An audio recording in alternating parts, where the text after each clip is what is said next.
할렐루야, 주님의 이름으로 여러분들을 환영합니다. 성전문을 닫고 있지만 그러나 마음의 문은 주님을 향하여 활짝 열린 귀한 믿음의 백성들이 되실 수 있기를 축복합니다. 오늘 예배드리시는 그곳에 성령의 임재와 역사가 여러분의 삶에 함께 하시기를 주님의 이름으로 축원을 드립니다. 주님께서 제자들에게 너희는 세상의 빛이다 이렇게 말씀하셨어요. 주님께서 말씀하신 세상의 빛이 과연 무엇일까? 어떤 의미일까? 오늘 우리가 이 말씀을 같이 묵상하면서 우리를 향하신 하나님의 마음을 같이 나누는 시간이 될 수 있기를 원합니다. 세상에는 여러 종류의 빛이 있습니다. 하늘에 해가 있고 밤에 달이 뜨고 별이 있죠. 이처럼 자연의 빛이 있습니다. 그리고 사람이 어둠을 밝히기 위해서 전깃불을 켜고 모닥불을 켜고 촛불을 켜고 횃불을 켜기도 합니다. 이처럼 사람이 만든 인공적인 빛이 있기도 합니다. 주님께서 제자들을 가리켜서 너희가 세상의 빛이다 이렇게 말씀하신 것은 우리가 이러한 자연의 빛이나 인공적인 빛이 되라는 말씀은 아닐 겁니다. 주님 말씀하신 것은 이 어두운 영적 어둠의 시대에 영적 빛이 되고 그리고 세상을 비추는 진리의 빛이 되어라 우리에게 그렇게 말씀하신 것 아니겠습니까? 자, 그럼 우리가 이렇게 질문해 볼 수 있습니다. 그럼 우리가 어떻게 해야지 세상에 빛이 될 수 있을까? 첫 번째로 빛이신 예수 그리스도를 따를 때 우리가 세상에 빛이 될 수 있습니다. 요한복음 8장 12절 말씀을 같이 보실까요? 예수께서 또 말씀하여 이르시되 나는 세상의 빛이니 나를 따르는 자는 어둠에 다니지 아니하고 생명의 빛을 얻으리라. 아멘. 예수님께서 세상의 빛이십니다. 그래서 빛이신 예수님을 전하고 따르는 사람은 어두움 속에 다니지 않게 됩니다. 게다가 그 사람은 예수님을 따르는 사람은 생명의 빛을 얻게 된다. 주님이 말씀하셨어요. 여기에 중요한 것이 있죠. 예수님을 따라야 한다는 점입니다.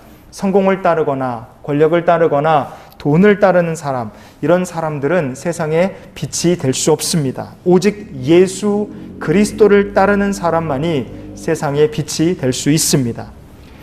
유안타 증권이라는 회사 이름을 들어보신 분이 계신가요? 이 유안타 증권의 본부장으로 일하시는 유동원 본부장님이라는 분이 계십니다. 아마 방송이나 유튜브를 통해 보신 분들이 적지 않으실 텐데요. 이 유동원 본부장님이 1985년도에 미국으로 이제 이민을 가게 됐습니다.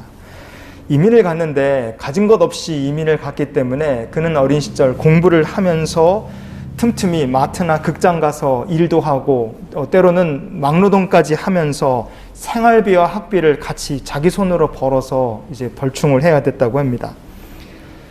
1987년도에 유동원 본부장님의 어머님께서 한국으로 되돌아가셨어요. 그리고 그는 혼자 이제 미국에 남아서 공부를 합니다. 대학 진학을 위해서 열심히 공부를 하고 나가서 돈 벌고 주중에 일하고 주말에 또 막노동까지 하고 겨우 고등학교 2학년, 3학년 나이 때 이런 삶을 산 거예요. 그러니 그의 인생이 얼마나 곤고했겠습니까? 그런데 서울올림픽이 열리던 88년도에 한국에서 전화가 한 통 걸려온 거예요. 어머니가 위독하시다. 그 소식을 듣고 그는요, 그냥 하던 공부를 내려놓고 바로 한국으로 날아왔습니다. 왜 어머니가 위독하셨느냐? 유동원 본부장님의 어머니께서 옛날에 자궁암을 앓으셨는데 치료하는 과정에서 방사선 치료를 받았거든요. 그 후유증으로 장파열이 일어나서 목숨이 위태위태하게 된 겁니다. 어머니가 위독하시다는 소식을 듣고 이 젊은 청년 유동원 본부장은 그동안 모았던 돈을 다 정리해갖고 다 털어서 한국으로 무조건 갔습니다. 그리고 한국에 도착해서 수술을 앞둔 어머니를 위해서 2주간 동안 금식 기도를 하며 하나님께 어머니의 생명을 구원해 주시기를 간구했습니다. 감사하게도 하나님께서 어머니의 생명을 살려주셨고 무사히 회복되게 되었어요. 자, 그런데 어머니의 건강은 회복되었다. 참 감사한 일인데 또 다른 문제가 기다리고 있었습니다. 대학에 진학하기 위해서 그동안 몇 년 동안 모았던 돈을요, 병원비 그리고 비행기 값으로 다 써버리고 남는 것이 아무것도 없는 거예요. 대학에 진학하려면 돈이 필요한데 하나님, 저는 돈이 없습니다. 하나님께서 도와주시옵소서. 미국으로 다시 돌아가는 비행기 안에서 유동원 본부장은 하나님께 이렇게 간절히 기도했다고 합니다. 그리고 집에 도착했을 때 그의 집 앞에는 펜실베니아 대학교에서 온 편지가 한 통 기다리고 있었습니다. 그 안에는 대학생활 내내 전체 장학금을 주겠다, 그리고 생활비의 일부까지도 지원해 주겠다는 장학증서 약속과 함께 합격 통지서가 들어있었다고 합니다. 그래서 그는 장학금을 받고 학교에 입학해서 무사히 펜실베니아 대학교 와튼스쿨까지 졸업할 수 있었습니다. 이 와튼스쿨이라는 것이 어떤 학교냐? 지금 현재 테슬라의 CEO로 있는 일론 머스크, 세계적인 투자자인 워렌 버핏, 그리고 미국의 도널드 트럼프 대통령 같은 대단한 인물들을 배출한 학교가 바로 와튼스쿨입니다. 하나님께서 이런 학교에 이동원 본부장이 장학금을 받고 생활비까지 지원받으면서 다닐 수 있도록 역사해 주신 것입니다. 놀라운 하나님의 은혜 속에서 그는 학교를 다녔고 졸업했습니다. 그리고 졸업하자마자 증권사에 들어갔고 얼마 지나지 않아 우리나라에서 가장 월급을 많이 받는 그 증권 애널리스트가 되었습니다. 어려서부터 막노동까지 하면서 돈을 모아서 공부를 같이 했던 사람입니다. 그러니 그런 유동원 본부장이 좋은 직장에 들어가고 많은 연봉을 받게 되자 하나님께 감사하는 삶을 잊어버린 거예요. 그리고 오직 성공, 오직 돈. 그래서요, 8년의 세월 동안 하나님을 아주 그냥 잊어버리고 그는요, 성공을 위해 물질을 찾아서 거기에 매달리는 인생을 살았습니다. 어느 틈엔가 어머니를 위해서 2주 동안 금식 기도를 하던 청년, 하나님의 인도하심을 구하던 믿음 좋은 청년은 다 사라지고 돈만 쫓아다니는 사람만 남게 된 거예요. 그래도 그는 신경 쓰지 않고 자기의 믿음이 변질돼 가는 것도 모른 채 계속해서 돈만 벌기에 악착같이 인생을 살았습니다. 그렇게 하나님 믿고 살던 그의 인생을 다시 하나님께로 다시 돌린 결정적인 사건이 일어납니다. 그가 미국으로 출장을 가게 됐어요. 뉴욕에 있는 쌍둥이 빌딩에서 아침 8시에 회의가 잡힌 겁니다. 그런데 전화를 한 통 받게 됐어요. 쌍둥이 빌딩으로 가는 길에 회의가 30분 연장됐다, 지연됐다, 이런 소식을 들은 겁니다. 그래갖고 좀 늦게, 이제 아주 조금 늦게 쌍둥이 빌딩에 가게 된 겁니다. 그런데 그 30분 사이에 우리가 잘 아는 것처럼 9.11 테러가 일어났어요. 2대의 비행기가 와서 쌍둥이 빌딩에 연이어 부딪히면서 건물이 와장창 무너져 내렸습니다. 회의가 30분 늦어진 덕택에 유동원 본부장은 9.11 테러에서 살아남을 수 있었습니다. 그 후로 그의 인생의 목표가 달라졌습니다. 나는 죽을 뻔했는데 하나님 살려주셨구나. 그는 다시 하나님께 감사드리는 인생을 살기 시작합니다. 인생의 목표가 돈을 버는 것에서 예수 그리스도를 닮는 것으로 그의 인생의 목표 자체가 다시 바뀌게 되었습니다. 나는 하나님께 영광을 돌리기를 원합니다. 이것이 그가 소망하는 가장 중요한 삶에 추구하는 목적이 되어버렸습니다. 유동원 본부장님이 개인 SNS 중에 페이스북을 하십니다. 지난 7월 17일 그의 개인 페이스북에 올라왔던 글을 제가 잠시 여러분들에게 나누기 원합니다. 이렇게 그가 글을 써놨어요. 투자레터를 쓰기 전 2손 모아 간절히 기도를 드리고 있다. 조금이라도 예수님을 닮을 수 있기를, 언젠가는 하나님의 눈에 부족하지만 조금이라도 이뻐 보일 수 있기를 갈망하며, 그는요 이렇게 자기가 예수 그리스도를 닮기를 소망하고 하나님 보시기에 부족함 많지만 그러나 하나님 앞에 기쁨이 되고 주님의 마음을 기쁘시게 하는 삶이 되기를 소망하며 일하고 있다는 것을 적고 있습니다. 요한복음 8장 12절 말씀을 다시 보시면 예수께서 또 말씀하여 이르시되 나는 세상의 빛이니 나를 따르는 자는 어둠에 다니지 아니하고 생명의 빛을 얻으리라. 아멘. 성도 여러분, 예수 그리스도가 세상의 빛이십니다. 이것을 인정하는 사람만이 빛이신 예수님을 따르는 삶을 이 땅에서도 살 수 있습니다. 그렇게 주님을 따를 때 생명의 빛을 얻게 됩니다. 그리고 생명의 빛을 얻은 그 사람이 이 세상의 빛의 사명을 감당하며 사는 성도가 될 줄 믿습니다. 여러분, 진실로 세상의 빛이 되기를 원하십니까? 우리가 그렇게 되기를 주님은 원하셨어요. 우리가 세상의 빛이 되기를 원한다면 우리가 먼저 그동안 따르고 있었던 세상의 성공을 따르던 인생을 내려놔야 됩니다. 물질 따르던 인생 내려놓고 여러분, 주님을 따르는 삶을 살 때 우리가 마침내 그 사명, 세상에 빛이 되는 사명을 감당하는 인생을 살게 될 줄 믿습니다.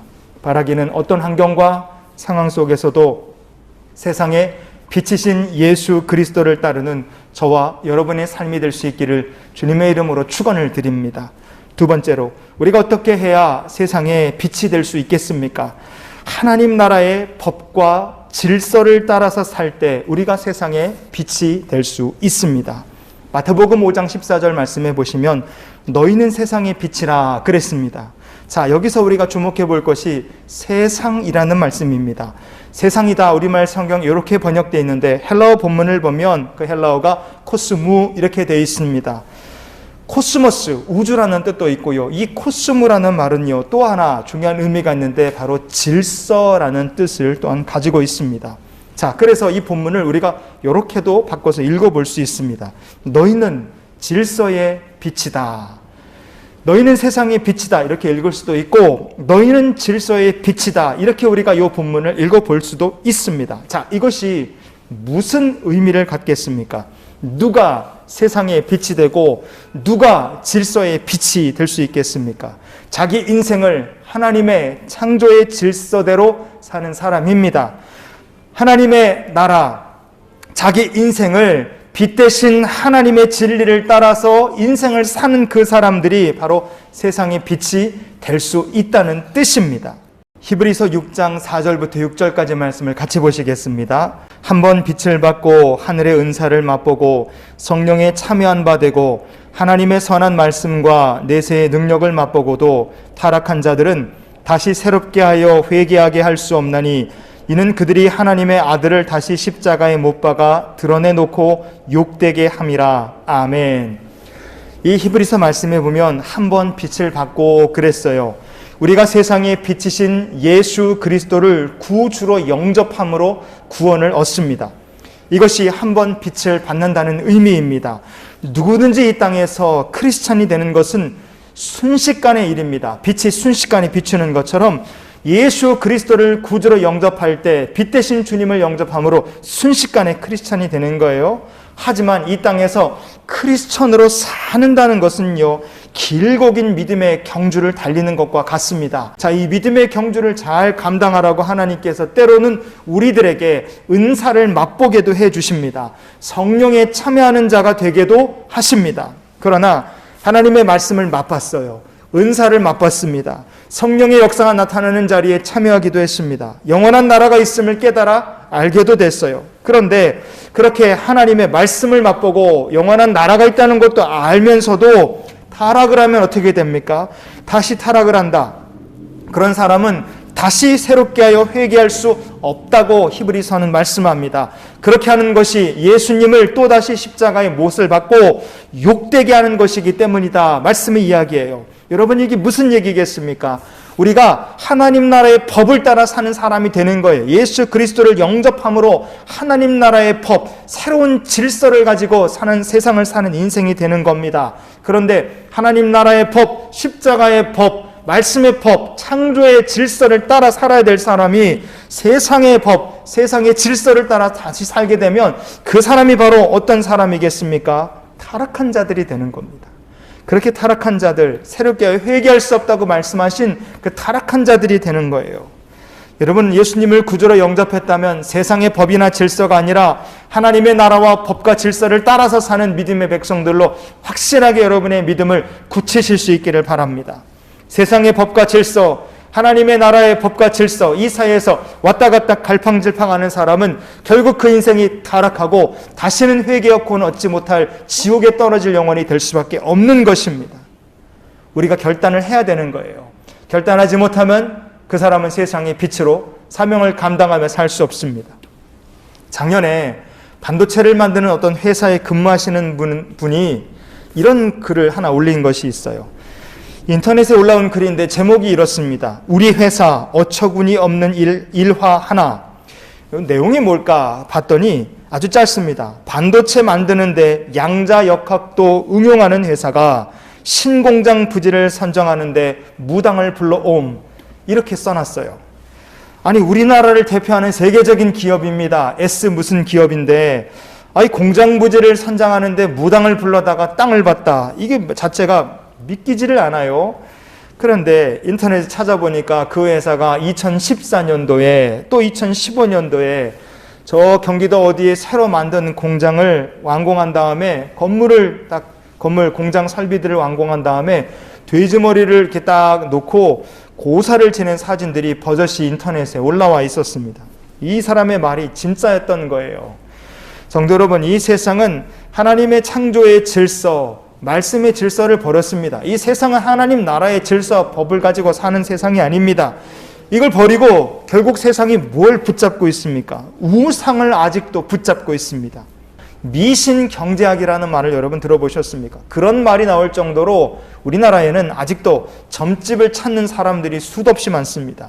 대한민국의 사주, 운세를 보는 시장은 규모가 4조 원이 넘어간다고 합니다.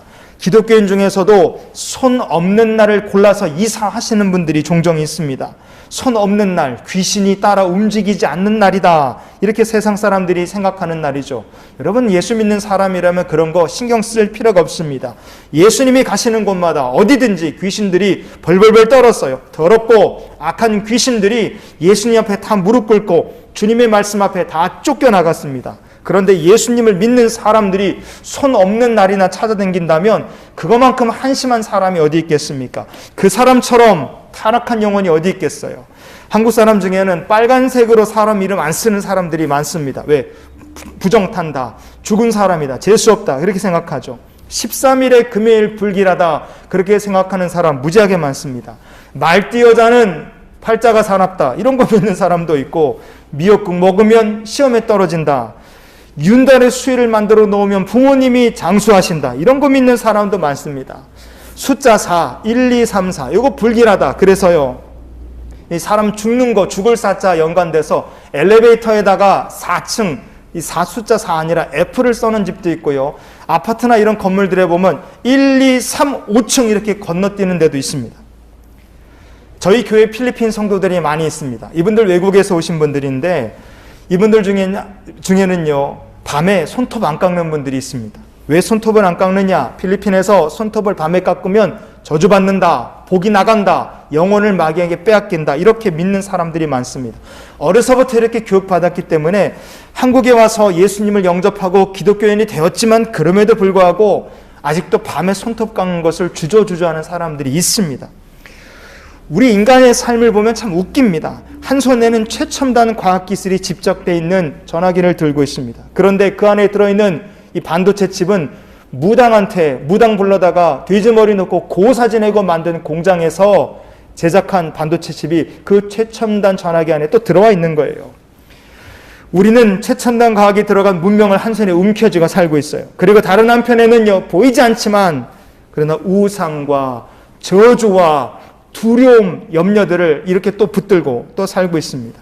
여러분, 이렇게 양쪽에다가 하나님 말씀의 법, 하나님 나라의 법과 질서를 버리고 우상의 법을 붙들고 사는 사람은 세상의 빛이 될 수 없습니다. 우리는 어떤 존재입니까? 하나님의 자녀입니다. 죄와 사망의 권세에서 우리는 해방된 사람이에요. 그래서 성경은 우리에게 이렇게 이야기합니다. 고린도후서 5장 17절을 보시면요, 그런즉 누구든지 그리스도 안에 있으면 새로운 피조물이라, 이전 것은 지나갔으니 보라 새 것이 되었도다. 아멘. 그 무엇도, 그 어떤 저주도 우리를 그리스도의 사랑에서 끊어낼 수 없습니다. 예수 그리스도를 구주로 영접했다면 우리는 이미 새로운 피조물입니다. 이 세상의 법과 질서를 따라가고 이 법과 질서에 구속당하는 인생이 아닙니다. 하나님 나라의 법과 질서가 우리가 따라야 될 새 법이고 새 질서입니다. 우리가 이 땅에서 하나님 나라의 법과 질서를 따라서 살 때 우리가 이 세상의 빛으로서 그 사명을 감당하며 살게 될 줄 믿습니다. 그 사명을 감당할 수 있도록 성령께서 우리를 능히 도우실 줄 믿습니다. 성도 여러분, 빛이신 예수 그리스도를 따라가는 성도가 되실 수 있기를 주의 이름으로 축원을 드립니다. 세상의 법과 질서가 아니라 하나님 나라의 법과 질서를 따라가고 창조의 법과 질서를 따라가고 십자가의 법과 질서를 따라갈 때 우리가 새로운 피조물이 되고 새로운 세상의 빛이 되는 사명을 감당하고 능히 이 사명을 감당할 수 있도록 성령의 역사가 우리를 둘러 비추는 놀라운 축복의 증인들이 될 줄 믿습니다. 그러니 오늘 말씀 우리가 이렇게 정리했으면 좋겠어요. 하나님, 이번 한 주간도 세상의 빛으로 살기를 원합니다. 마태복음 5장 14절을 다시 보시겠습니다. 너희는 세상의 빛이라. 아멘. 이 한 주간도 예수님께서 원하신 대로 세상의 빛으로서 사명을 감당하며 사는 저와 여러분이 될 수 있기를 예수님의 이름으로 축원을 드립니다. 다 함께 기도하시겠습니다. 하나님, 오늘 함께 말씀을 나눈 모든 이들이 세상의 빛의 사명을 감당하며 살 수 있도록 주님을 따르게 하시며 하나님 나라의 법과 질서에 순종하며 사는 믿음의 백성들이 되게 해 주시옵소서. 그리고 예물을 구별해 드린 귀한 성도들의 삶을 축복하여 주시사 세상의 물질과 성공을 따라 사는 인생이 아니라 복의 근원이 되시는 하나님을 따르며 사는 인생, 우리 주님을 자랑하는 믿음의 간증자들이 다 되게 하여 주시옵소서. 이제는 우리를 사랑하신 우리 구주 예수 그리스도의 크신 은혜와 하나님 아버지의 크고 놀라우신 사랑과 성령님이 함께 동행하시며 매주 교통 역사 충만케 하시는 은혜가 세상의 빛의 사명 감당하며 살 것을 결단하며 나가는 이 귀한 성도들의 앞날 위에 도우시는 주님의 은혜와 역사하심이 지금부터 영원토록 함께 하시기를 축원하옵나이다. 아멘.